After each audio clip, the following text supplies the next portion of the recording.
besojmë që të martën ta përmbyllim gjithë këtë proces, të bëjmë një përmbledhje finale dhe gjithë dokumentacion t'ja kalojmë, ta miratojmë në Këshillin Bashkiak dhe mandej ta kalojmë për ardhjen e burimeve financiare në Qeverinë Qendrore. Kemi mirëkuptim të plot me kryeministrin, kam qenë në kontakt gjatë gjithë këtyre ditëve për këtë çështje, ka pas interesim të vazhdueshëm nga ana e tij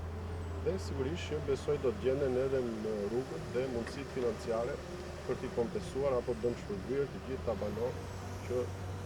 u dëmtuan nga përmbytja e fundit. Ashtu sikurse është momenti në fakt që të bëjmë një apel edhe vetes, por edhe qytetarëve që ndofta në periudhën e dimrit shumë nga bizneset që ndofta në behar ulëzojnë të themi buzë Gjanicës ose buza saj rreze së rrezikshme në të dy brigjet e lumit Gjanica, ndofta në dimër është momenti që duhet ta rishikojnë pozicionin e vet. Dhe në fakt kjo është një nga arsyet që ne jemi duke studiuar që disa nga tregjet që funksionojnë buzë lumit Gjanica dhe ku rreziku i përmbytjeve është evident, ndofta do ishte mirë që në periudhën e dimrit mbylleshin dhe të mos funksiononin. Dhe kjo do të shpëtonte në radh parë jetën e njerëzve, do të shpëtonte edhe gjithë atë mall apo ato sende që ata shesin